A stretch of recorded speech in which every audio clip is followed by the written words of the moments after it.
é uma honra imensa estar na presença de tantas pessoas queridas, sobretudo as que se uniram por um propósito maior, que é o bom uso do dinheiro público e a luta no combate à corrupção. Para os senhores que estão aqui presentes nessa cerimônia, eu já dou início com a seguinte frase: a corrupção é o câncer do mundo e a cura é a justiça social e a decência política. E é nisso que vamos trabalhar. Eu quero deixar aqui os meus cumprimentos iniciais e agradecimentos também ao Dr. João Paulo, presidente dessa casa tão importante para a sociedade, que é a Ordem dos Advogados do Brasil. Doutor, a OAB, na minha concepção, é uma das entidades mais importantes, notadamente em razão da sua função de zelar pela advocacia, que é, de fato, essencial à administração da justiça. E para zelar pela justiça, é fundamental que haja a guarda da Constituição, a ordem jurídica do Estado Democrático de Direito, os direitos humanos e a justiça social, porque tudo isso contribui para a cidadania brasileira. E olha que curioso, a OAB e o Observatório, portanto, são instituições que eu vislumbro que têm de caminhar juntas.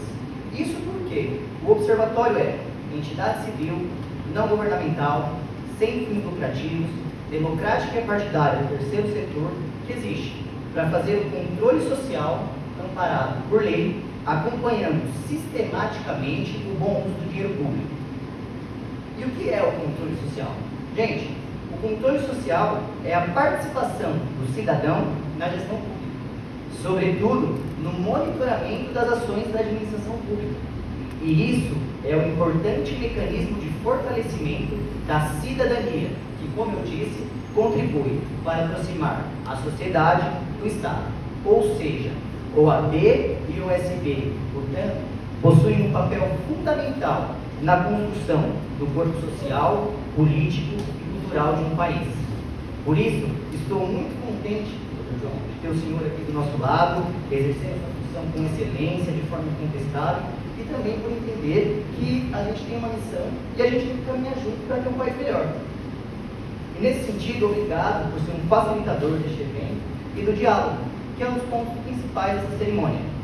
O nascimento de um observatório, senhores, é algo muito bacana, porque o observatório surge em função da reunião de cidadãos comuns que transformam a indignação com a corrupção e o mau uso do dinheiro público em atitude positiva, visando, deste modo, zelar pela boa gestão pública no âmbito do município. Para os senhores terem uma ideia, no Brasil há observatórios em 150 cidades em 17 estados brasileiros. E eu garanto a todos, ainda temos um longo trabalho pela frente. Quero aproveitar também para deixar meus cumprimentos aos antigos, novos e, por que não, futuros membros do Observatório. Também quero cumprimentar os munícipes da cidade, porque os senhores são as pessoas mais importantes que estão aqui neste evento.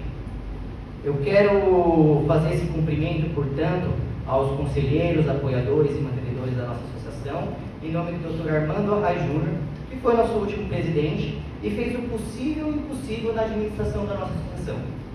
Também quero aproveitar para cumprimentar os representantes e servidores da administração pública municipal que estão aqui presentes. Muito obrigado, pois sem os senhores, a gestão dos serviços públicos, as atividades de fomento e o poder de polícia não existiriam, só estaria no papel se traduzindo em mera ficção. Cumprimento assim todos os vereadores em nome do presidente da Câmara Municipal, professor Pio Mielo. Presidente, o Observatório e o Legislativo também devem andar juntos, sobretudo em razão da própria função do Legislativo, que é a elaboração de leis e a fiscalização da atuação do Executivo.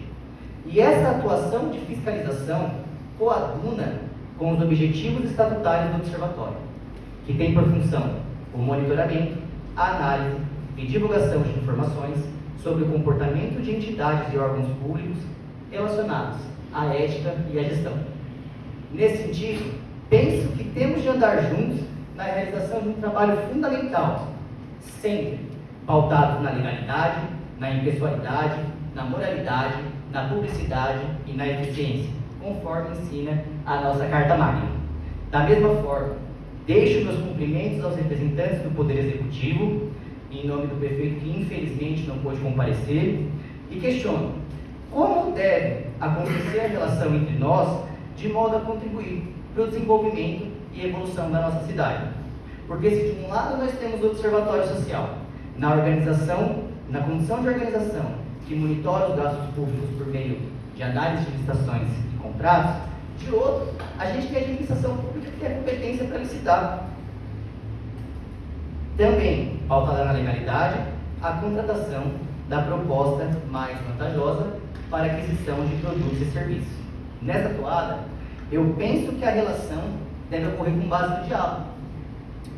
A gente tem em São Caetano, o avanço de São Caetano, com 15 grandes intervenções na cidade, mais de 12 mil empregos gerados, mais de 90 obras, 700 milhões de investimentos.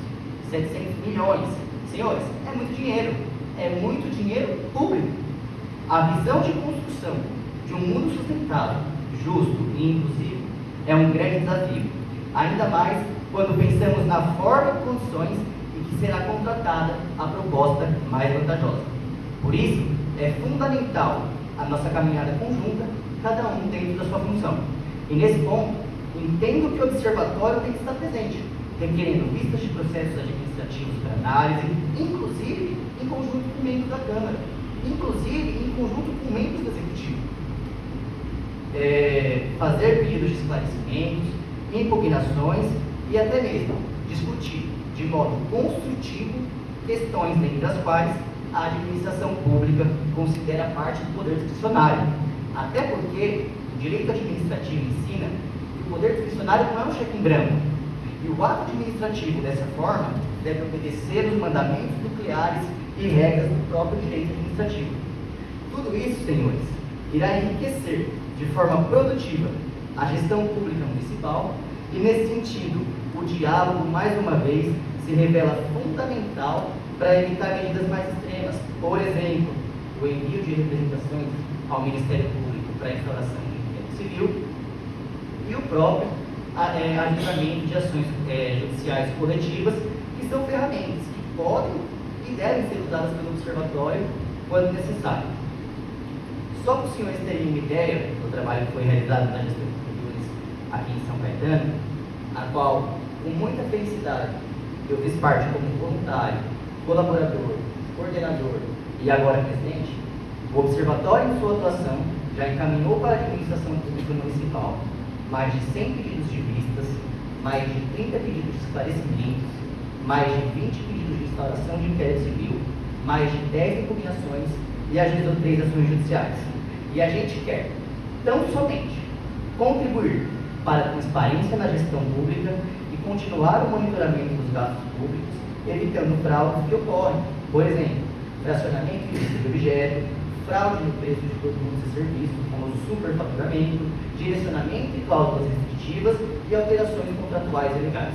Pois dessa forma, estamos se valendo do nosso pleno exercício de cidadania, sempre pautados no diálogo, na legalidade, na razoabilidade e proporcionalidade. Sobretudo, dando fiel atenção à lei de licitações, bem como à lei de acesso à informação. A nossa atuação, senhores, é importante e essencial. Por isso, convidei essa reunião aberta a todos os munícipes e as autoridades que estão aqui presentes, assim como os nossos representantes, e anuncio os novos membros do Conselho Administrativo, os quais contam com a minha atuação na presidência na gestão de 2023 a 2025. Muito obrigado, Laura Fontes Paulucci, nossa vice-presidente de Finanças e Administração, Agatha Pista de Souza, vice-presidente para Assuntos Institucionais de Alianças, Dr. Octávio Celso Canda Silveira Júnior, vice-presidente para Assuntos de Controle Social, e doutora Márcia Regina Fontes Paulucci, vice-presidente para Produtos e Metodologia. Eu tenho muito orgulho e tenho muito carinho pelos senhores, e tenho certeza que faremos uma ótima gestão à frente do Observatório nesse mandato.